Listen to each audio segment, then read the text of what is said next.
ጤና ይስጥልን የተከበራችሁ የሬዲዮ ቤተሰቦችና አድማጮች የዕለቱን ዜናዎች እናሰማችኋለን። ዜናው የምናሰማችሁን የሀብታሙ አስፋና ታምሩግራን ባለንበት ሰዓት አቆጣጠር የዛሬ ነሐሴ 17 ቀን 2018 ዓ.ም ዜናዎችን ከማሰማታችን በፊት አርዕስተ ዜናውን እናስቀድማለን።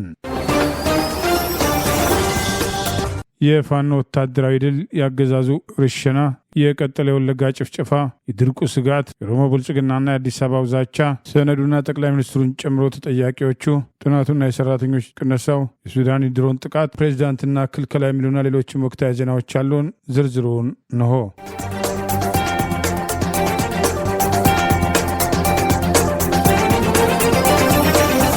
ሜጀር ጀነራል ዋንታ ባተ አንደኛ ኮር ለ3 ተከታታይ ቀናት ያደረገውን እልህ አስጨራሽ ውጊያ ተከትሎ ድል መቀዳጀቱን አስታውቋል። አገዛዙ ዛሬም በግፍ ሰላማዊ ሰው መረሸኑን ገለጸ። የአማራ ፋኖ ብሔራዊ ንቅናቄ አፋብን በላይ ዘለቀ 3ኛ እዝ ዛሬ ነሐሴ 17 ቀን 2018 ዓ.ም የእዙ ሜጀር ጀነራል ዋንታ ባተ አንደኛ ኮር ለተከታታይ 3 ቀናት ያደረገውን እልህ አስጨራሽ ውጊያ ተከትሎ ድል መቀዳጀቱን አስታውቋል። የአብይ አገዛዝ ስልጣን አስጠባቂ መከላከያ ከ3 ቀናት በፊት ውጊያ ላይ ለነበሩና በፋኖ ከፍተኛ ጥቃት ጉዳት ለደረሰ ባቸው ለመድረስ ከደብረ ታቦር ገና ከተማና ከማህደረ ማርያም ገና ከተማ ለመገናኘት እንቅስቃሴ ባደረገበት ጊዜ ሜጀር ጀነራል ዋንታ ባተ አንደኛ ኮር የተለያዩ ሀዳዎች በሁለት አቅጣጫ የመጣው የጠላት ኃይል ላይ በተናበበና በተቀናጀ መንገድ የወሰዱትን ጥቃት ተከትሎ ጠላት ከፍተኛ ሰብአዊና ቁሳዊ ኪሳራ ማስተናገዱን ገልጿል። ከቀኑ 5 ሰዓት ተኩል እስከ ቀኑ 12 ሰዓት ከ10 በተደረገ መደበኛ ውጊያ ጠላት የፋኖን ክንድ መቋቋም ተስኖት የቀረ ኃይሉን ይዞ ወደ ደብረ ታቦር ከተማ ለመፈርጠጥ መገደዱን ገልጿል። በ3 ቀናት በተደረጉ አውደ ውጊያዎች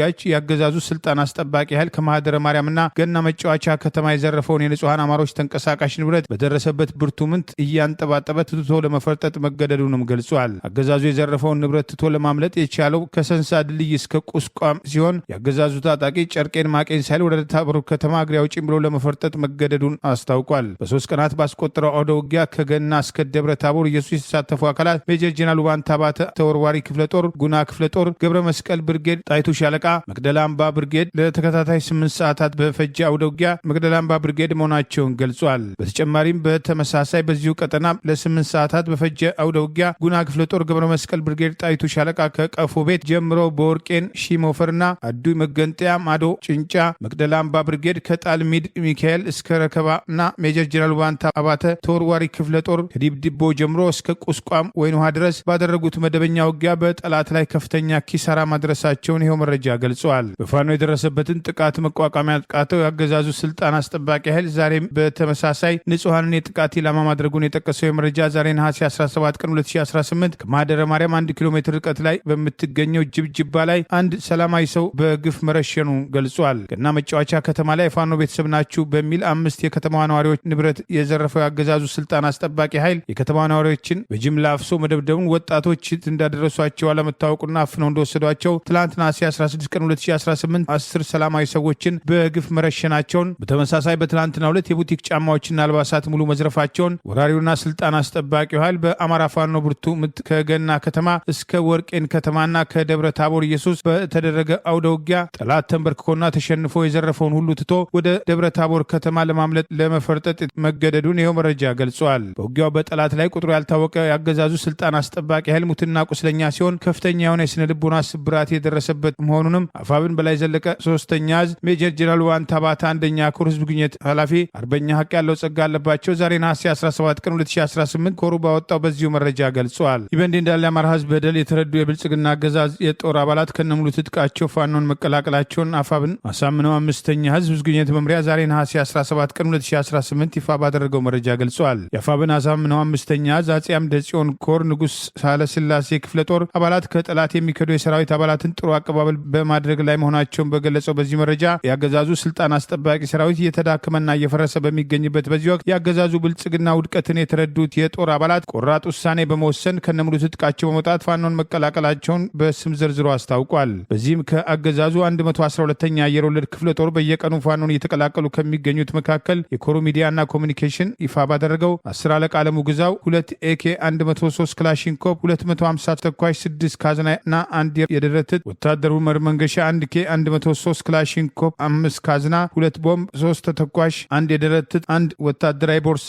ወታደር ልደቱ ተፈሪ 1 ኬ ክላሽንኮቭ 5 ካዝናና 2 ቦምብ 90 ተተኳሽ 1 የደረት ትጥቅና 1 ወታደራዊ ቦርሳ ወታደር ፉአድ ከማል 1 ኤኬ 103 ክላሽንኮቭ 5 ካዝና 2 ቦምብ 400 ተተኳሽ 1 የደረት ትጥቅ ይዘው ፋኖን ከተቀላቀሉት መካከል እንደሚገኙ የጠቀሰው መረጃ በዛሬ ዕለት ብቻ 7 ክላሽ 1402 ተተኳሽ 28 ካዝና ወታደራዊ ቁሳቁስ 27 ካዝና 5 የደረት ትጥቅ 8 ቦምብ 2 ወታደራዊ ቦርሳ በመያዝ ንጉሥ ሳህለ ሥላሴ ክፍለ ጦር መቀላቀላቸውን ሌሎችም የነሱን ፈለግ በመከተል ሕይወታቸውን ለማትረፍ አማራጩን እንዲከተሉ የአማራ ፋኖ ብሔራዊ ንቅናቄ አሳምነው 5ኛ ህዝብ ግንኙነት መምሪያ ዛሬ ነሐሴ 17 ቀን 2018 ባወጣው በዚሁ መረጃ ገልጿል።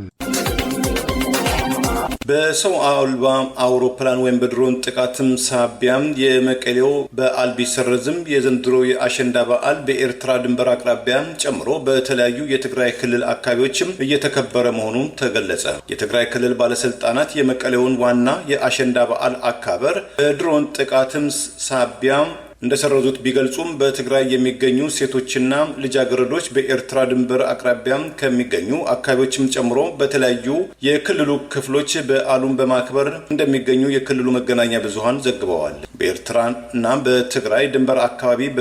ተካሄደው በዓል የትግራይ ነዋሪዎችና የጎረቤት ኤርትራም ሰነአፌ ንዑስም ዞባ የመጡ ኤርትራውያን በጋራ የአሸንዳይን በዓል ማክበራቸውም ታውቋል። ድምፂ ወያኔ ባስተላለፈው ዘገባ የጉልመሃዳ ወረዳና የዛላምበሳ ከተማ ነዋሪዎችም ከኤርትራ አምባሳትም ገለባ፣ ሰረሃ፣ እምባብም፣ ዳህን፣ ኮኮባይ፣ እንደሾም፣ ሸምዘና ከሌሎችም የሰነአፌም ክፍሎች ከመጡ ኤርትራውያን ጋር በመሆን በዛላምበሳ ከተማ በዓሉን በጋራም አክብረዋልም ብለዋል። በዛሬው ዕለት በበዓሉ ላይ የተገኙት የምስራቃዊ ዞባ ምክትል ዋና አስተዳዳሪው አቶ ኃይላይ ገብረ ማርያም ባደረጉት ንግግር በትግራዮች እና በኤርትራውያን መካከል እየተካሄደ ያለውን ቀጣይነት ያለው ግንኙነት በሁለቱም የድንበር ወገኖች ለሚገኙ ማህበረሰቦች ሰላምን፣ ልማትንና ደህንነትን የሚያገለግል ነው ሲሉም ተደምጠዋል። በማከልም ሁለቱ ህዝቦች የጋራ ታሪክ፣ ባህልና ቅርጽ ያላቸው ከመሆኑም በላይ የተሳሰረ መጪ እድል እንዳላቸውም ኃላፊው ገልጸዋል። የባሉ ተሳታፊዎች በሁለቱም ወገን ያሉ ማህበረሰቦች በፖለቲካዊ ውጥረቶች ምክንያት ከባድ ዋጋ መክፈላቸውን ገልጸው አሁንም የተጀመረውን የሰላም ሂደት ማጠናከርና ትብብርን ማስፋፋት እንደሚገባም ጥሪ ማቅረባቸውም ተመልክቷል። በባህላዊ አልባሳትም ያሸበረቁ በሺዎች የሚቆጠሩ ሴቶችና ልጃገረዶችም ታዳሚ የሆኑበት ይህ ዓመታዊ በዓል በመቀሌ የተሰረዘውን በክልሉ ከተካሄደው ተከታታይ ጥቃቶች በኋላ በድሮን ጥቃት ኢላማ ሊደረግ ይችላል በሚል ስጋት ነው ሲል የክልሉ ባለስልጣናት መግለጻቸው መዘገባችን ይታወሳል። የዛሬ 2 ዓመት በፊት በመቀሌ ከተማ ውስጥ የአሸንዳይን በዓል ለማክበርም ከጓደኛዋ ጋር በመንቀሳቀስ ላይ የነበረችው የ32 ዓመቷ ዘውዶ ሀፍቶም ባልታወቁ ወገኖችም መገደሏን ተከትሎ የዘንድሮ የአሸንዳይ በዓልም ጥቁር አሸንዳይ የሚል ስያሜ የተሰጠው መሆኑን አንዳንድ የክልሉ አክቲቪስቶች ቢገልጹም የክልሉ ባለስልጣናት በተለይ የህወሓት ባለስልጣናት ይህንን ዘመቻ የሚያካሂዱ በአዲስ አበባ የመሸጉ የትግራይን ሰላም የማይፈልጉ ኃይሎች ናቸው የሚል ማጣጣያ ሀሳብም ለተለያዩ ዓለም አቀፍ መገናኛ ብዙሃን መስጠታቸው ተመልክቷል። በኦሮሚያ ክልል በወለጋ ፋኖ ጋር በግንባር ገጥሞ ማሸነፍ ያልቻለ የክልሉ ኃይልና ያገዛዙ ስልጣን አስጠባቂ ጦር ግንባር ፈጥረው ቤት ለቤት መንደር ለመንደር እየተዘዋወሩ ሰላማዊ ሰዎችን እየጨፈጨፉ ተፈናቃዮች ላይ ከባድ መሳሪያ በማስወንጨፍ ተጨማሪ ጭፍጨፋ መፈጸማቸው ተገለጸ። የአማራ ፋኖ ብሔራዊ ንቅናቄ አንሻ ሰይድ 4ኛ እዝ ህዝብ ግንኙነት መምሪያ ዛሬ ነሐሴ 17 ቀን 2018 ዓ.ም ይፋ እንዳደረገው በኦሮሚያ ክልል ምስራቅ ወለጋ የአገዛዙ ስልጣን አስጠባቂ ሰራዊት የክልሉ ልዩ ኃይል ገዳ ኮማንዶ ጋሰና ሲርቻ እና በቄሮነት ያደራጃቸውን ጨምሮ የአማራ ብሔር ተወላጆች የሚኖሩባቸውን መንደሮች ላይ ወረራ በማድረግ በማቃጠል የሃይማኖት አባቶችን በማጥቃት ከ60 በላይ ንጹሐን መጨፍጨፋቸውን ከጥቃት ተርፎ የተፈናቀሉትን በአገዛዙ ከባድ መሳሪያ ዛሬ ተጨማሪ ጉዳት እንደደረሰባቸው ገለጸ። ዛሬ ነሐሴ 17 ቀን 2018 ዓ.ም የአገዛዙ ሰራዊት ከክልሉ ጥምር ጦር ጋር በመተባበር በአማራ ህዝብ ላይ እያደረሰ ያለውን ጭፍጨፋ አጠናክሮ መቀጠሉን የገለጸው ይህ መረጃ በተለይም ሰሞኑን ከዚህ ገዳይ ኃይል ጋር በመተባበር ከኋላ ቄሮን በማስከተል የሊ ተክለ ሃይማኖት የሃይማኖት ተቋማትን ቤተክርስቲያንን በማውደም ፈንድቃን ሙሉ በሙሉ በማቃጠል አንድ ወዴ ሻሾበር ከተማን በማውደምና አቅመ ደካሞችን አይነ ስውራን ነፍሰ ጡሮችን ወጣቶችን ጨምሮ ሸሽተው ማምለጥ ያልቻሉ በአሰቃቂ በሆነ ሁኔታ ከ60 በላይ ሰላማዊ ሰዎች የተጨፈጨፉበትና የአንዶንዴ ሻሹበር ከተማ የቅድስት ሥላሴ ቤተክርስቲያን ዋና አስተዳዳሪ ቆሞስ አባ ታደሰን ጨምሮ ታላላቅ የሃይማኖት አባቶች በግፍ በዚሁ ኃይል መገደላቸውን ገልጿል። ዛሬ ከጠዋቱ 2 ሰዓት ጀምሮ ከቦታው የተሰደዱ የተፈናቀሉ እናቶች፣ አባቶች፣ ህጻናት የአማራ ብሔር ተወላጆች መነሻውን ከኪረም ወረዳ ወደ ቆፍቆፌ ላይ በማስገባት የአገዛዙ ገዳይ ኃይል ከክልሉ ጥምር ኃይል ጋር በመደራጀት መድፍ ዙ 23 በታንክ ተፈናቃዮች ያሉበት ቦታ ላይ አነጣጥሮ ጥቃት በመሰንዘር ተጨማሪ ጭፍጨፋ መፈጸሙን አፋብን አንሻ ሰይድ 4ኛ ህዝብ ግንኙነት መምሪያ ዛሬ ነሐሴ 17 ቀን 2018 ባወጣው በዚሁ መረጃ ገልጾ ጉዳይ መለከታቸው የሰብአዊ መብት ተሟጋቾች ዓለም አቀፍ መገናኛ ብዙሃን ጭምር በወለጋ እየተፈጸመ ላለው የዘር ጭፍጨፋና የጦር ወንጀል ትኩረት እንዲሰጡ ጥሪ አቅርበዋል። የአገዛዙ ስልጣን ኃይል በአካባቢው በአማራ ብሔር ተወላጆች ላይ የሚፈጸሙ ጭፍጨፋዎችን ለመከላከልና ህዝቡን ከጨርሶ መጥፋት ለመጠበቅ የተደራጀውን የአማራ ፋኖ ብሔራዊ ንቅናቄ አንሻ ሰይድ 4ኛ እዝን አስታኮ የአገዛዙ ስልጣን አስጠባቂ ጦርና የክልሉ ጥምር ኃይል በተደራጀና በተቀናጀ መንገድ በግንባር ለመዋጋት ሞክረው የደረሰባቸውን ሽንፈት ተከትሎ በአማራ ህዝብ ላይ ያነጣጠረ ተጨማሪ ጭፍጨፋ ለማድረግ ሰፊ ቅስቀሳ በማድረግ ሰሞኑን ተመሳሳይ ጥቃት መፈጸማቸውን ከ2 ቀናት በፊት በተመሳሳይ በዛው ምስራቅ ወለጋ አንዶዴ ከተማ ሙሉ በሙሉ ቤቶችን የአገዛዙ ስልጣን አስጠባቂ ጦርና የክልሉ ጥምር ኃይል በማቃጠል የታጠቁ የቄሮ ቡድን አባላት የተባሉ ገጀራ ጭምር በመያዝ ቤት ለቤት እየዞሩ መሸሽ ያልቻሉ ህጻናትና ሴቶችን ጭምር መጨፍጨፋቸውን ራሳቸው ካቃጠሏቸው መኖሪያ ቤት ፊት ለፊት ሆነው ቀርጸው ያሰራጩትን ቪዲዮ ጭምር ዋቢ አድርገን መዘገባችን አይዘነጋም። በወለጋ ራሳቸውን ለመከላከል የተደራጁትን ፋኖችና የአማራ ፋኖ ብሔራዊ ንቅናቄ አካል የሆኑትን አገዛዙ የደረሰበትን ሽንፈት ተከትሎ በመንግስት የተደራጁ በማድረግ በእነ ጀዋር መሐመድ በኩል ቅስቀሳ ለማድረግ የሞከረ ቢሆንም ቀደም ሲል ጀዋር ይመራው የነበረውና በአሁኑ ወቅት ለአገዛዙ የዘር ጥላቻ ቅስቀሳ አገልግሎት እየሰጠ ባለው ኦኤምኤን መገናኛ ብዙሃንም በወለጋ በሚኖሩ የአማራ ብሔር ተወላጆች ላይ ያነጣጠረ ጭፍጨፍ እንዲፈጸም ተደጋጋሚ ቅስቀሳ የተደረገ መሆኑን ሁኔታዎች ወደ አደገኛ እርምጃ እየሄዱ መሆናቸውን መረጃዎችን ጠቅሰን አስቀድመን መዘገባችን አይዘነጋም።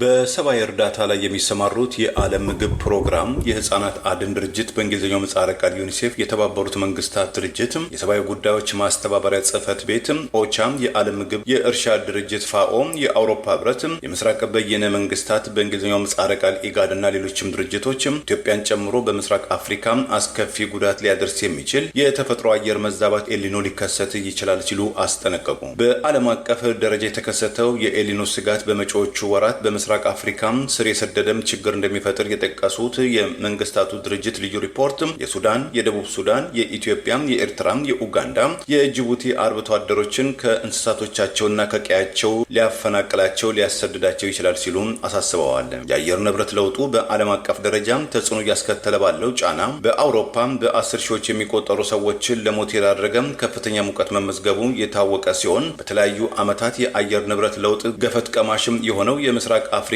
ቀጠና በመጪዎቹ ወራት በሚከሰተው ኤሊኖ የምግብ አቅርቦት መቀነስ፣ የምግብ እጥረት፣ የመግዛትም አቅም መዳከም፣ በገበያ ላይ የበዛም ጥገኝነት መኖርና መፈናቀልን በስፋት የሚጠበቅ መሆኑን በሪፖርቱ ላይ ተመላክቷል። በማከልም ሰዎችና እንስሳትን የሚያጠቁ የውሃና አየር ወለድ በሽታዎችም ሊከሰቱ እንደሚችል ተገልጿል። ድርጅቶቹም ታሪካዊ ነው ባሉትም የኤሊኖ ክስተት እቅዶች ከአሁን ሊታሰብባቸው ይገባል ባሉት ልዩ ሪፖርታቸው በመጪው የፈረንጆቹ አዲስ ዓመት 2027 መጀመሪያዎቹ ወራት ቤተሰቦች ቤቶቻቸውን ውስጥ የሚመገቡት ሊያጡ እንደሚችሉም ስጋታቸውን ገልጸዋል። ለመዘጋጀትና ቅድመ ጥንቃቄ ለማድረግ ጊዜው አሁን ነው የሚለው ልዩ ሪፖርቱ ለማህበረሰቡ የጥንቃቄ መልእክቶችን ማስተላለፍ እንደሚያስፈልግም አስገንዝበዋል። በተመሳሳይ የዓለም ምግብና የእርሻ ድርጅት በእንግሊዝኛው ምህጻረ ቃል ፋኦ በነሐሴ 2018 ዓ.ም መጀመሪያ ባወጣው መግለጫ ኤሊኖ ለሚያደርሰው ጉዳት ቅድመና ድህረ ጥንቃቄ ለማድረግ 50 ሚሊዮን የአሜሪካን ዶላር በአስቸኳይ እንደሚያስፈልገው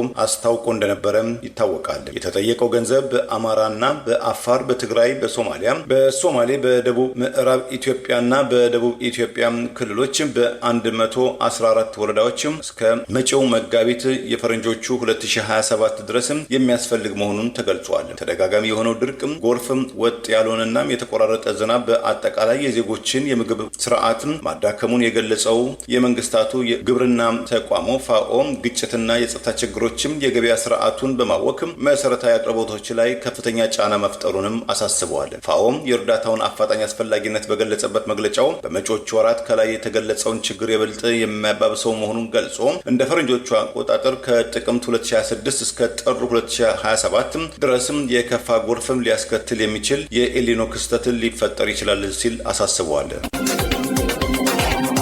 በይስሙላው ምክክር የአዲስ አበባ ጉዳይ በርካታ ተሳታፊዎች አዲስ አበባ የኢትዮጵያን ዋና ከተማ ነች፣ ራሷን የቻለች አስተዳደር ሊኖራት ይገባል የሚለው በአብላጫው በምክክር ሂደቱ ይሁንታ ያገኘ ሀሳብ ቢሆንም ከዚህ በተቃራኒ ተሰልፎ ሲንቀሳቀስ የቆየ የኦሮሞ ብልጽግና ፓርቲ በመጨረሻ የጨምራቸው በህገ መንግስቱ አዲስ አበባ የኦሮሚያ ክልል መቀመጫ መሆኗ እውቅና ያገኝ የሚለው በምክክር ሂደቱ ያልተካተተ ሀሳብ በበላይ ትዕዛዝ እንዲጫን ካደረገም በኋላ አዲስ አበባ የኦሮሚያ ክልል መቀመጫ መሆን አለባት፣ ይህንን ለማስፈጸም የሚከፈለውን መስዋዕትነት ከፍለን ሚንጫጫውን ዝም አሰኝተን መቀጠል አለብን በሚል እንደ አዲስ ምክክሩ ተጠናቀቀም ከተባለ በኋላ የኦሮሞ ብልጽግና ፓርቲ ከፍተኛ አመራሮች፣ የፌዴራል መንግስቱን ስልጣን የተቆጣጠሩ ወታደራዊ አዛዦችና የፖለቲካ መሪዎች በጉዳዩ ላይ የመከሩ መሆናቸውን ተጨማሪ ጥፋት በማድረስ ፖለቲካዊ ፍላጎታችን እንቆጣጠራለን የሚለው እርምጃ እንደማያዋጣ የተገለጸ ነው። በአገሪቱ የእርስ በርስ ጦርነት ባለበት በአንድ ገዢ ብልጽግና ፓርቲ ቁጥጥር ስር የሚካሄድ ምክክር የአገሪቱን ሰላምና መረጋጋት አያመጣም የሚለው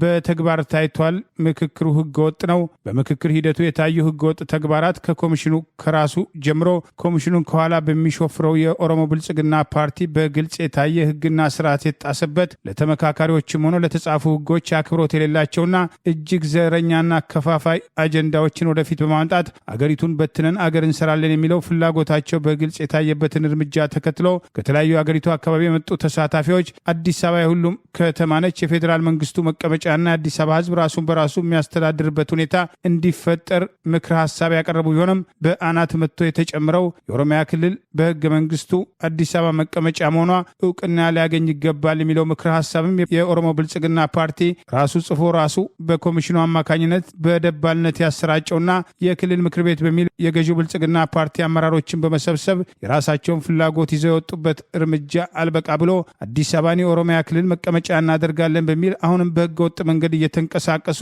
ይህንን አስፈጽመን የሚመጣውን መቀበል አለብን፣ ሚንጫጫውን ዝም እናሰኛለን የሚሉ ፉከራዎች ተጠናክረው መቀጠላቸው ታውቋል። የአገሪቱን ስልጣን በተቆጣጠሩና የፌዴራል የጸጥታ ተቋማት ውስጥ ከኦሮሚያ ክልል ስልጣን አልፈው በሚኒስትር ደረጃ ያሉትና በመከላከያ የተለያየ ኃላፊነት ላይ የሚገኙ የኦሮሞ ብልጽግና ፓርቲን አጀንዳ እናስፈጽማለን የሚሉና ተቋሙን የዚሁን ፓርቲ ፍላጎት ለማሳካት የሚፈልጉ ምን ይመጣል አዲስ አበባን የኦሮሚያ ክልል ዋና አካል አድርገን የሚመጣውን መቀበል አለብን የሚሉ ፉከራዎችና ዛቻዎች ተጠናክረው መቀጠላቸውን ይህን ተከትሎ አዲስ አበባ ውስጥ ሊፈጥሩት የሚችሉት አደጋ ራሳቸውን ይዞ እንደሚጠፋ ከወዲሁ ሊያውቅ ይገባል የሚል ማስጠንቀቂያም እየቀረበ ይገኛል። በምክክር ሂደቱ አዲስ አበባ የአማራና የኦሮሞ ጉዳይ አይደለም፣ አማራ አዲስ አበባ የኔ ነው ብሎ አልጠየቀም፣ አዲስ አበባ የሁላችንም ናት የሚል ጥያቄ ቀርበዋል። የእናንተ ጉዳይ ብቻ አይደለም፣ ለኦሮሞ አዲስ አበባን ብቻ ነጥሎ የሰጠው ማን ነው ከሚሉ ቅሬታዎች በተጨማሪ ከተለያዩ ደቡብና ሌሎች የሀገሪቱ አካባቢዎች የመጡ ሁሉ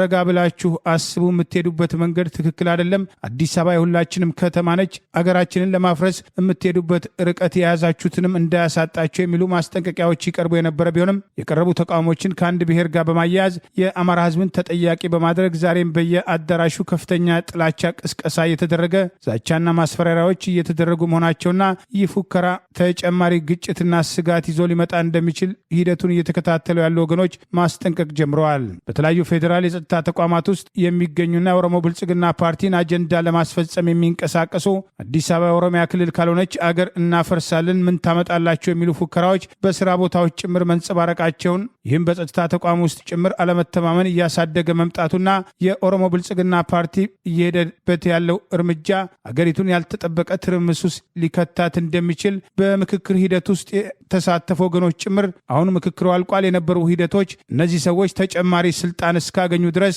አገሪቱን የከፋ አደጋ ላይ ሊጥሏት እንደሚችሉ በተግባር አሳይተዋል። እኛ የምንችለውን ሞክረናል፣ እናንተ ደግሞ የምትችሉትን ሞክሩ በማለት በትግል እንቅስቃሴ ላይ ላሉ ጭምር በውይይቱ ሂደት የነበራቸውን የጥላቻ ልክና ለህዝቡ ያላቸውን አመለካከት በግልጽ በሪፖርት መንገድ ማቅረባቸውን የሚጠቅሱ ተጨማሪ መረጃዎች ወጥተዋል። በቅርቡ የአሜሪካ ፕሬዚዳንት ኤርቪን ማሲንጋ የኦሮሚያው ክልል ፕሬዚዳንት ሽመልስ አብዲሳ ጋር በኢኮኖሚ ጉዳይ ላይ ተወያዩ የተባለ ቢሆንም ዋና ውይይቱ በአዲስ አበባ ጉዳይ ላይ ኦሮሞ ብልጽግና ፓርቲ እየወሰደ ያለው እርምጃ በጠቅላይ ሚኒስትሩ ይሁንታ ከተማዋን በበላይነት ለመቆጣጠርና ስልጣናችንን እናስቀጥላለን በሚል የዘረፋ አጀንዳ እንደማያዋጣ አምባሳደሩ በተዘዋዋሪ አሜሪካን ፍላጎት ለመግለጽ መሞከራቸውን አንዳንዶች አስተያየት ሲሰጡ ተስተውሏል። ሽመልስ አብዲሳ ምክክሩ የእኛን ፍላጎት ለማሳካት የተቋቋመ ነው፣ ኦሮሚያ የበለጠ ተጠናክራ ትወጣለች ማለት የምክክሩ ማጠቃለያ ጉባኤ በተጀመረ ማግስት በናዝሪት አዳማ ላይ በነበረ ስብሰባ መግለጹን መረጃዎችን ጠቅሰን መዘገባችን አይዘነጋም።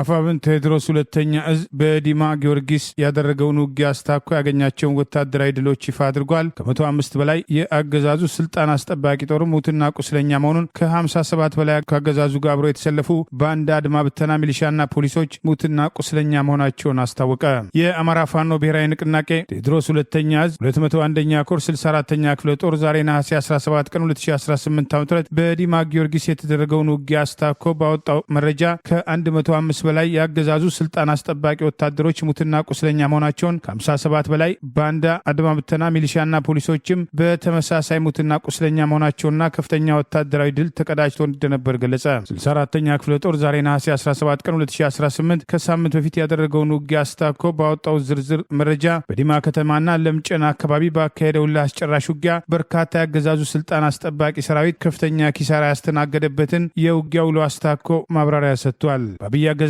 ስልጣን አስጠባቂ ጦር አዛዦች አንዱ በጀነራል ሶፊያን በክሪ ትእዛዝ የተሰጠው ኮሎኔል ጸጋይ በጮቄ ሰንሰለታማ ተራሮች በታንክ በመድፍ ቢኤም ዙ 23 ሞርታር ዲሽቃ በእግረኛ በሰማይና በምድር ሲርመሰመስ የነበረው የአገዛዙ ስልጣን አስጠባቂ ሰራዊት ተጨማሪ ኃይል በመያዝ ነሐሴ 9 ቀን 2018 በለምጨን መስመር በጎተራ ወይራና ጠልማ ዲንሳ እነቆራ ቦርቦርና በ74ኛ ክፍለ ጦር ቀጠና አብራጅት ቀበሌ አድማሱን አስፍቶ ምሽት ቢንቀሳቀስም የጠላት ኃይልን ነሐሴ 10 ቀን 2018 ከንጋቱ 12 ሰዓት ተኩል እስከ ምሽቱ 12 ሰዓት በተቀናጀና በተናበበ መንገድ ሲቀጠቀጥ መዋሉን ምሽቱን ወደ ደብረ ወርቅና ቢቸና መሰል ከተሞች የደረሰበትን ከፍተኛ ሰብአዊና ቁሳዊ ኪሳራ ተከትሎ ለቅሶና ቀብር እንደነበር ይኸው መረጃ ገልጿል። በአገዛዙ ስልጣን አስጠባቂ ጦር ኮሎኔል ጸጋይ መሪነት በጎጃም ከተለያዩ ቦታዎች የተውጣጣው ተጨማሪ ኃይል በመያዝ ከጮቄ ተራራ እስከ አባይ ሸለቆ ያለን የፋኖ ሰራዊት አጸዳሉ ብሎ የተንቀሳቀሰው የጠላት ኃይል ዲማ ጊዮርጊስ፣ ለምጨን፣ ዲንሳ እነቆራና ቦረቦር የተንቀሳቀሰው የአገዛዙ ስልጣን አስጠባቂ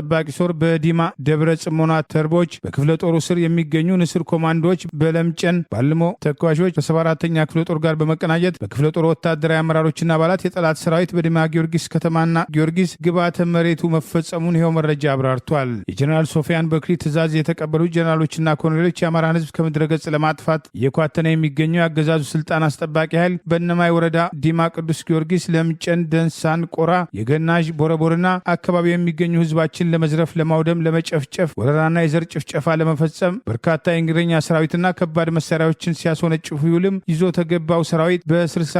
ክፍለ ጦር ከፍተኛ ሰብአዊና ቁሳዊ ኪሳራ ማስተናገዱን ገልጿል። በዲማ በዕለቱ በተደረገው የሙሉ ቀን ውጊያ 18 ክላሽ መማረኩን፣ ከ105 በላይ ያገዛዙ ስልጣን አስጠባቂ ወታደሮች መሞታቸውን፣ 12 በላይ ባንዳ አድማ ብተና ሙትና ቁስለኛ ሲሆን 21 የሚሊሻና የፖሊስ አባላት መደምሰሳቸውን፣ ከዚህ በተጨማሪ 24 ባንዳ ሚሊሻዎች ከባድና ቀላል የመቁሰል አደጋ ማስተናገዳቸውን በደብረ ወርቅ ከተማ ከተቀበሩት ያገዛዙ ባንዳ ሚሊሻዎች መካከል የ13ቱን ስም በመዘርዘር ይኸው መግለጫ ይፋ አድርጓል። ከተደመሰሱት ያገዛዙ ስልጣን አስጠባቂ ጦር አባላት መካከል የዙ 23 ተኳሾችን ጨምሮ በርካታ የእግረኛ ሰራዊት ባልሞ ተኳሽ የፋኖ አባላት ግንባራቸውን እየተባሉ መደምሰሳቸውን ይኸው መረጃ ገልጿል። ከፋኖ ጋር ተዋግቶ ዲማ ከተማን መቆጣጠር ያቃተው ያገዛዙ ስልጣን አስጠባቂ ሰራዊት ከደብረ ወርቅ መድፍና በእነማይ ሰቀላ ቀበሌ ቢኤም 107 ሌሎች ከባድ መሳሪያዎችን በማስወንጨፍ የዲማ የመጀመሪያ ደረጃ ትምህርት ቤት፣ የሆቴል መገልገያ እቃዎችን፣ የንግድ ተቋማትን፣ የአርሶ አደሮች የአፈር ማዳበሪያ፣ ገዳማትን፣ መነኮሳትን ለበረከትና ፈውስ ለማግኘት የመጡ ምዕመናን የቅዱስ ጊዮርጊስ ሙዚየም ላይ ከፍተኛ ጉዳት ማድረሱንም ይኸው መረጃ ይፋ አድርጓል። በእነማይ ወረዳ ሰቀላ ቀበሌ የገባው የአገዛዙ ስልጣን አስጠባቂ የጠላት ኃይል አርበኛ በላይ ዘለቀ የትውልድ ቦታ ለምጨን ለመግባት የተፍጨረጨረ ቢሆንም በፋኖ የተወሰደውን የተቀናጀና የተናበበ ጥቃት ተከትሎ ጠላት የቀረ ኃይሉን ይዞ ለመውጣት ሲራወጥ እንደነበር ይኸው መረጃ ገልጿል። ገልጿል። አገዛዙ በዲማ ጊዮርጊስ ገዳም፣ በዲማ ከተማና በደብረ ጽሞና የሚኖሩ ነዋሪዎች ላይ ፈጸማቸውን ግፎች አፋብን ቴዎድሮስ 201ኛ ኮር 64ኛ ክፍለ ጦር ህዝብ ግንኙነት ወደፊት በተጨባጭ ማስረጃ አያይዞ ይፋ እንደሚያደርግ ዛሬ ነሐሴ 17 ቀን 2018 ይፋ ባደረገው ዝርዝር ወታደራዊ ውሎ መረጃ ገልጿል። ይህ በእንዲህ እንዳለ አፋብን ቴዎድሮስ 2ኛ ዕዝ 109ኛ ኮር ስልጠና መምሪያ ኃላፊ የነበረው ኮማንዶ ሻለቃ ደሳለኝ ዘውዱ በጀግነት በወደቀለትና በተሰዋለት የአማራ ፋኖ የህልውና ትግል በስሙ ሻለቃ እንደተሰየመለት እዙ ዛሬ ነሐሴ 17 ቀን 2018 ባወጣው መረጃ ገልጿል። በዚህ ትግል ውስጥ ቁልፍ ሚና የነበረው ሻለቃ ደሳለኝ ሐምሌ 2 ቀን 2018 የቦቀቅላ ላይ በነበረው ወሳኝ ውጊያ የጠላትን ጠንካራ ምሽግ በጀግንነት በመስበር በመደምሰስ አኩሪ ታሪክ ሰርቶ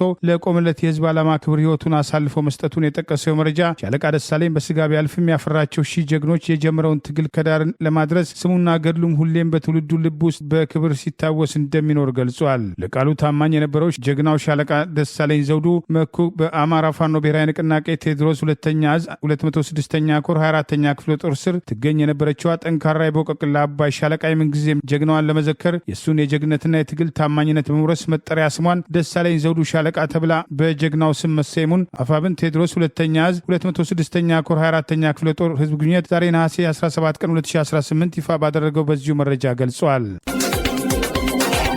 ኢትዮጵያው አትሌት ዮሚፍ ቀጀልቻም ዛሬ እሁድ በአርጀንቲና ዋና ከተማ ቦነስ አይረስ በተካሄደ የዓለም አትሌቲክስ የጎዳና ላይ ውድድር የዓለማችን የወንዶች የግማሽ ማራቶን ክብረ ወሰንን ሰበረ። አትሌት ዮሚፍም አሁን ያሻሻለውን የግማሽ ማራቶን ክብረ ወሰንን ከ2 ዓመት በፊት በስፔን ቫሌንሺያ ከተማ በተደረገ ተመሳይ ውድድር 57 ደቂቃ ከ30 ሴኮንድ በሆነ ጊዜ በማሸነፍ ክብረ ወሰኑን ይዞት ቢቆይም ከወራት በኋላ ኡጋንዳዊ አትሌትም ኬፔሌሞም ክብረ ወሰኑን በማሻሻል ይዞት የቆየ ሲሆን በተጨማሪም በዚህ ዓመት ፖርቹጋል ሊዝበን ከተማ በተደረገ ውድድር ሰዓቱን በ10 ሴኮንድ በማሻሻል ወደ 57 ደቂቃ ከ20 ሴኮንድ በማውረድ የክብረ ወሰኑን ባለቤትነት ዮሚፍ ቀጀልቻም አጠናክሮት ቀጥሏል። የ29 ዓመቱ አትሌትም ዮሚፍ ቀጀልቻም አሁን በተደረገው ውድድር ክብረ ወሰኑን በ29 ሴኮንድ በማሻሻል 56 ደቂቃ ከ51 ሴኮንድ የገባ ሲሆን ይህም የአርጀንቲናው ሪከርድ በዓለም አቀፉ አትሌቲክስ ስፖርት የበላይ አካል ተቀባይነት አግኝቶ መጽደቅም ይጠበቅበታል። የ29 ዓመቱ አትሌት ዮሚፍም ከግማሽ ማራቶን በተጨማሪም በጎዳና ላይ የ10,000 ሜትር የዓለም ሪከርድ ባለቤትም ሲሆን ማራቶንን በተመለከተ በእንግሊዝ ሎንዶን ከተማ በዚህ ዓመት በተካሄደ ውድድር 1 ሰዓት 59 ከ41 በመግባትም 1 ሰዓትም ከ59:30 በገባው ከኬንያዊው አትሌትም ሴባስቲያን ሳዊ ቀጥሎም ማራቶንን ከ2 ሰዓት በታች በመግባትም የዓለማችን ሁለተኛው ፈጣን ሯጭ ለመሆን መብቃቱ አይዘነጋም። በተያያዘ የስፖርት ነክ ዜና እዚያው አርጀንቲና ቦነስ አይረስ ከተማ ውስጥ ዛሬ በተካሄደው የሴቶች አትሌት ውድድር የ28 ዓመቷ ኢትዮጵያዊቷም አትሌት ፎቲያን ተስፋዬም ቱርካዊቷ አትሌት ናቪያን ካንን ከ1 ደቂቃ በላይ ቀድማ 1 ሰዓትም ከ3 ደቂቃ ከ57 ሴኮንድ በመግባትም የቦታውን ሪከርድ የሰበረችም ሲሆን ዕለቱ ለኢትዮጵያን አትሌቶች ድርብ ማድረጉን የተለያዩ መገናኛ ብዙሃን ዘግበዋል።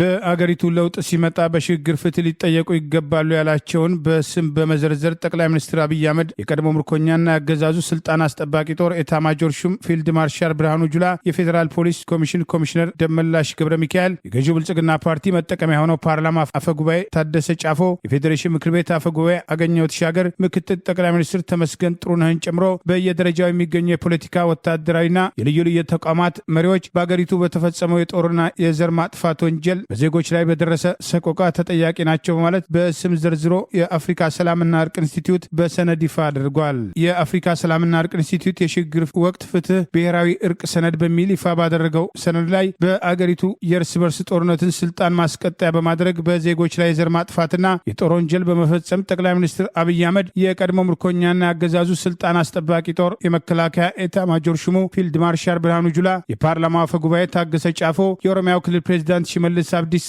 ምክትል ጠቅላይ ሚኒስትር ተመስገን ጥሩነህ፣ የፌዴሬሽን ምክር ቤት አፈ ጉባኤ አገኘሁ ተሻገርን ጨምሮ የሲቪልና ወታደራዊ አመራሮች፣ የምርጫ ቦርድ፣ የጠቅላይ ፍርድ ቤት አመራሮችን ጨምሮ በየደረጃው በህግ ሊጠየቁ ይገባሉ ያላቸውን ዘርዝሮ ሰነድ አዘጋጅቶ ይፋ አድርገዋል። መቀመጫውን በዋሽንግተን ያደረገው የአፍሪካ ሰላምና እርቅ ኢንስቲትዩት ከጠቅላይ ሚኒስትሩና በየደረጃው ከሚገኙ ያገዛዙ ስልጣን አስጠባቂ ወታደራዊ አዛዦች በተጨማሪ የፌዴራል ፖሊስ ኮሚሽነሮች፣ ከፍተኛ ጀኔራል መኮንኖች፣ ኮሎኔሎች፣ የወንጀል ምርመራ ኃላፊዎች፣ የመምሪያ ኃላፊዎች፣ ወንጀል መርማሪዎች፣ የክልል ፖሊስ አዛዦች፣ የአዲስ አበባ ፖሊስ አዛዦች፣ ከፍተኛ መኮንኖች በሰራዊቱ ውስጥ አየር ኃይልን ጨምሮ በየደረጃው ያሉ በደህንነት መስሪያ ቤቱ በኃላፊነት ሊጠየቁ የሚገባቸው ከላይ የደህንነት ዋና ኃላፊው ጨምሮ በየመምሪያው ያሉ ኃላፊዎች በዚሁ የሽግግር ፍትህ ውስጥ ተጠያቂ መሆናቸውን በዚሁ ሰነድ ይፋ አድርጓል። የብልጽግና ፓርቲና አባላት የአገሪቱን ብሔራዊ ሀብትን ያለ ገደብ በመጠቀም ለወንጀል ስራ መሰናዳት፣ በስውርና በግልጽ ትእዛዝ በመስጠት ማናለብኝነት የፖለቲካል ስልጣናቸውን በሀገርና ህዝብ ላይ ለፈጸሙት ከፍተኛ ወንጀል በየደረጃው እንደ ወንጀላቸው አይነት ተጠያቂ ሊሆኑ እንደሚገባ የዘረዘረው ይህ ሰነድ የኢትዮጵያ የፍትህ ስርዓትም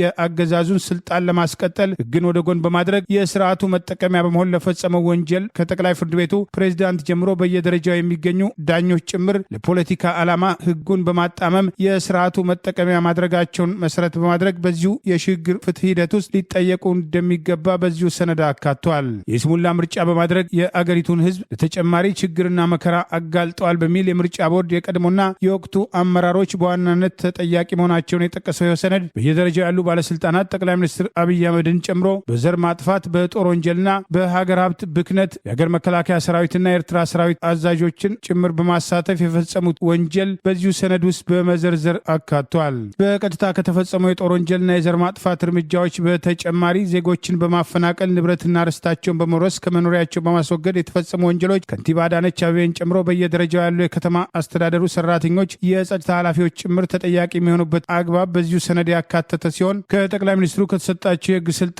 ውጭ ስልጣናቸውን አላግባብ በመጠቀም ለፈጸሙት የጦር ወንጀል፣ የዘር ማጥፋት እርምጃና በየደረጃው በህዝብ ሀብት ላይ የፈጸሙት ብክነት ከዓለም የገንዘብ ድርጅትና ዓለም ባንክ አላግባብ የወሰዱትን ብድርና በአገሪቱ ኢኮኖሚያዊ ላይ የፈጸሙትን ቀውስ ጭምር በወንጀል የሚያስጠይቃቸው መሆኑን በዚሁ ሰነድ ውስጥ አካቶ በዝርዝር አቅርበዋል። የአፍሪካ ሰላምና እርቅ ኢንስቲትዩት የሽግግር ፍትህና ብሔራዊ እርቅ ሰነድ ባለው የለውጥ ኃይሎች ህዝቡ ተባብሮ ስርዓቱን በመለወጥ ስር ነቀል ለውጥ እንዲያመጣና በህግ ሊጠየቁ የሚገባቸው እነዚህ ኃይሎች ለፍርድ ሊቀርቡ እንደሚገባ በየደረጃው ሁሉም ወገን ሊያውቅ እንደሚገባ በዚሁ ሰነድ በስፋት ዘርዝሯል።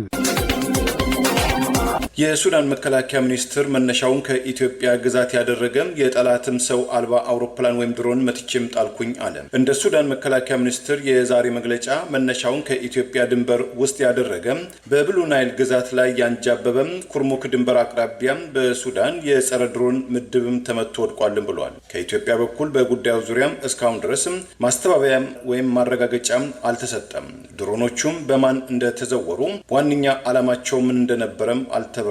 የሱዳን መንግስት ባለስልጣናትና የሰብአዊ መብት ተሟጋቾችም የሱዳን ታጣቂው ቡድን በእንግሊዝኛው ምህጻረ ቃል RSF ከቅርብ ጊዜያት ወዲህ መዲናይቱን ካርቱምን ጨምሮ የተለያዩ የሱዳን ግዛቶች ላይ ኢላማ ያደረጉ ጥቃቶችን ጀርባም አለበት በማለትም በብርቱ ወቅሰዋል። የሱዳን መከላከያ ሰራዊት በተባበሩት አረብ ኤሚሬትና በኢትዮጵያ ይታገዛል ያሉትን የRSF ታጣቂ ቡድን በሲቪሊያኖች ላይ ሳይቀርም ያነጣጠረ የድሮን ጥቃትም ይሰነዝራሉ በማለትም ሲወነጅሉ መቆየታቸው ይታወሳል። የተባበሩት አረብ ኤሚሬትም ሆነች የኢትዮጵያ ባለስልጣናት የቀረበባቸውን ብርቱ ወቀሳም ያስተባበሉ ቢሆንም የሰብአዊ መብትም ተሟጋቹ አምነስቲ ኢንተርናሽናል በቅርቡ ባወጣው የተማጽኖ ደብዳቤም በተባበሩት አረብ ኤሚሬትም የመሳሪያ ሽያጭ ማዕቀብ እንዲጣል፣ የሱዳን የሰላም ስምምነትም በሁለት እግሩ እንዲቆም፣ ዓለም አቀፍም የሆነ ሰላም አስከባሪ ጦር በሱዳን እንዲሰማራ የአውሮፓ ህብረትን መማጸኑን መዘገባችን ይታወሳል።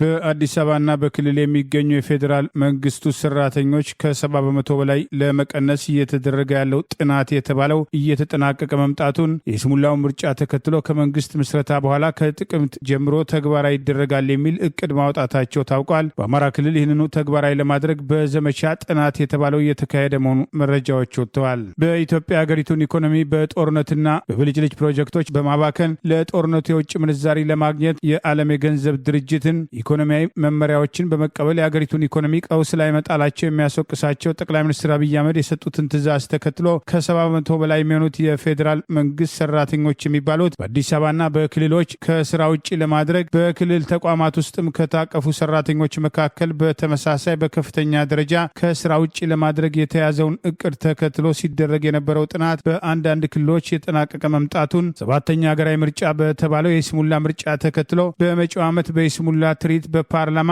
ምርጫውን ተከትሎ አዲሱ ምክር ቤት ስራ ከጀመረ በኋላ ከጥቅምት ጀምሮ የሰራተኛ ቅነሳው ተግባራዊ እንዲሆን እቅድ አውጥተው እየተንቀሳቀሱ ሲሆን ለዚሁ እናደርጋለን ያሉት ጥናት እየተጠናቀቀ መምጣቱን በተለይም በአማራ ክልል ጥናቱ በአስቸኳይ እንዲፈጸም የሚል መመሪያ ተሰጥቶ በዘመቻ የተካሄደ መሆኑ ታውቋል። ጠቅላይ ሚኒስትሩ ሰራተኛው አምራች አይደለም፣ በደሞዝ ሂሳብ ገንዘብ ይበላል፣ ከተውነው ተጨማሪ ደሞዝ ጥያቄዎች ያቀርባል በሚል ከ70 በመቶ በላይ በጭፍን እንዲቀነስ የሰጡትን ትዕዛዝ ተከትሎ በየደረጃው ያሉ አስፈጻሚዎች ይህንኑ ተግባራዊ ለማድረግ በየክልሉ ካሉ የመንግስትና የክልል የመንግስት ሰራተኞች በተመሳሳይ ከ70 በመቶ በላይ ከስራ ውጭ እንዲሆኑ የሚያስችል እቅድ አውጥተው ይህንኑ ተግባራዊ ለማድረግ ጥናት ያሉትን እያካሄዱ ሲሆን በአማራ ክልል በዘመቻ ይኸው እየተፈጸመ መሆኑ ታውቋል። መምህራንና የጤና ባለሙያዎችን ጨምሮ በርካታ የፌዴራልና በክልሎች የተቀጠሩ የመንግስት ሰራተኞች የኑሮ ውድነቱን መቋቋም እንዳቃታቸው ኢኮኖሚያዊ ቀውሱን ተከትሎ የብር የመግዛት አቅም መወደድ የደሞዝ ጭማሪ በሚያቀርቡበት በዚህ ወቅት ከ70 በመቶ በላይ የሚሆነውን ተጨማሪ ስራ ያልፈጠረው አገዛዝ ለማፈናቀል የወሰነበት አንዱ ምክንያት የሚፈናቀሉ ተደራጅተው የራሳቸውን ስራ የሚሰሩ ከሆነ ድጋፍ ይደረግላቸዋል የሚል መሸንገያ በጥናት ውስጥ ተካቶ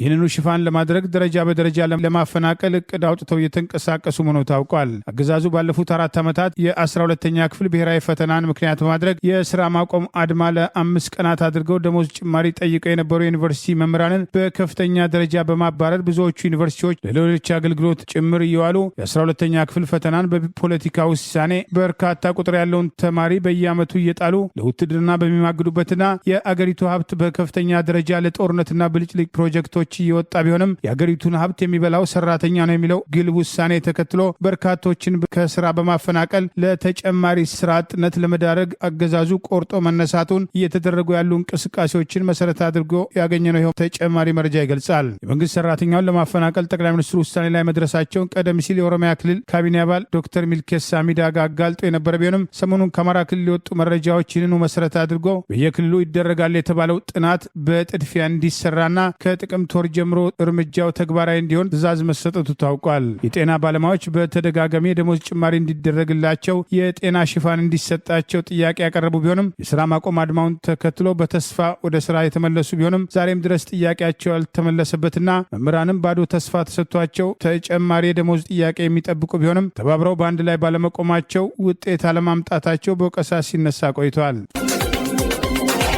በስዊድን ሀገር የሚኖሩ ትውልደ ሶማሊያን የህዝብ አገልግሎት አውቶቡስ አሽከርካሪዎችም ዘረኝነትን የያዘ የምርጫ ቅስቀሳ ማስታወቂያም አንሸከምም በማለትም የስራ ማቆም አድማ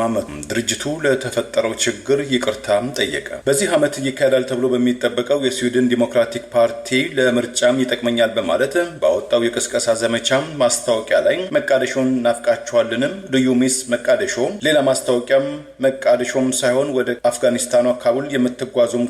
ገንዘብ እንሰጣለን የሚል ጥሪም አስተላልፎ ነበር። ይህንን የቅስቀሳ ማስታወቂያም አግላይ ዘረኛ ያሉ በደቡባዊ ስዊድን ካርበርግ ግዛት የሚገኙ ከ20 በላይ የከተማ አውቶቡስ አሽከርካሪ የሆኑ ትውልደ ሶማሊያን ተቃውሟቸውን ለመግለጽ ከስራ ገበታ ራሳቸውን ለማራቅም ተገደዋል። የስዊድኑ ራዲዮ ፒ4 ሻንቦርግ ያነጋገራቸው በርካታ ትውልደ ሶማሊያን የአውቶቡስ አሽከርካሪዎች ማስታወቂያው ዘረኛ በመሆኑ ለስራ ደህንነት ዋስትና ስለሌለን ወደ መደበኛ ስራችን መሰማራትም ይከብደናል በማለትም ስጋታቸውና ተቃውሟቸውን አጋርተዋል። በምዕራብ ስዊድን የህዝብ ትራንስፖርትም የሚያካሄደው ባስቶፊክ የተባለው ባንያ ባወጣው መግለጫ ለቅስቀሳ ሲባል በአውቶቡሶች ላይ የተለጠፈው ማስታወቂያ ማስታወቂያውን ያወረደውም ለፖለቲካ ድጋፍ ወይም ተቃውሞ ሳይሆን ለሰራተኞቻችን ደህንነት ሲባል ነው። የቅስቀሳ ማስታወቂያውን በሰራተኞቻችን የስራ ሁኔታም ደህንነት ላይ የሚያመጣውን ጉዳትም ባለማጤን የተፈጸመም ስህተት ነው በማለትም ለተፈጠረው ችግርም ይቅርታም ጠይቋል። አወዛጋቢው ማስታወቂያውን ያስነገረው የስዊድን ዲሞክራቲክ ፓርቲ ባወጣው መግለጫ የህዝብ አውቶቡስ አገልግሎት ሰጪው ድርጅት በመጀመሪያ ማስታወቂያውን ለማስተናገድ ፈቃደኛ ሆኖ በኋላ መሸሹ በምርጫው ሂደት ላይ ጣልቃ ገብነትና የሽንፈት ነጸብራቅነት አለው በማለትም ተቃውሞን አሰምቷል። በመጪው መስከረም ወይም በፈረንጆቹ ሴፕቴምበር 13 2026 በስዊድን ይካሄዳል ተብሎ በሚጠበቀው ብሔራዊ ምርጫም ዙሪያ የስደተኞች የዘረኝነት የፖለቲካ ቅስቀሳ ዋነኛ ዋነኛ አጀንዳ መሆናቸውም ታውቋል። በጉተንበርግ ዩኒቨርሲቲ የፖለቲካ ኮሚኒኬሽን ትምህርት ፕሮፌሰር የሆኑት ቦንጌት ጆንሰን በበኩላቸው በሚዲያዎች አማካኝነት ሰሞኑን የተሰራጨው ጩኸትም ለዲሞክራቲክ ፓርቲ ምርጫም ዘመቻም ያልተጠበቀ ድንገተኛ የፈንጂ ፍንዳታ ነው በማለትም ገልጸውታል። ከአትላንቲክ ማዶ በምድረ አሜሪካ የሚኖሩ ትውልደ ሶማሊያን በተመለከተ ፕሬዚዳንት ዶናልድ ትራምፕ ቀደም ሲል ከዲፕሎማሲ ቅላጼ ያለፈ አስተያየት መስጠታቸውን ተከትሎ ከፍተኛ ህዝባዊ ተቃውሞ መቀስቀሱ በተለይ በሚኒሶታ ግዛት ውስጥ የፖለቲካ ትኩሳቱ ተጋግሞ እንደነበረ መዘገባችን አይዘነጋም። ለዛሬ ያሉን ዜናዎች እነዚህ ናቸው። ዜና ውስጥ አድምጡ ለቆያቸው የህብር ሬዲዮ ቤተሰቦችና አድማጮች ምስጋናችን ድረሳቸው። የህብር ሬዲዮ ኦፊሻል ዩቲዩብ ቻናላችን ሰብስክራይብ ያላደረጋችሁ ሰብስክራይብ በማድረግ በተጨማሪም የደውል ምልክቱን በመጫን የህብር ሬዲዮ ቤተሰብ እንድትቀላቀሉ በአክብሮት እንጋብዛለን። እንደወትሮ ሁሉ የህብር ሬዲዮ ቤተሰቦች ፕሮግራሞቻችንን ላይክ በማድረግ ሼር በማድረግ አስተያየቶቻችሁን በመስጠት አብሮነታችሁን እንድትገልጹ በአክብሮት እንጠይቃለን። በድጋሚ እናመሰግናለን። ጤና ይስጥልን። ቸር እንቆይ።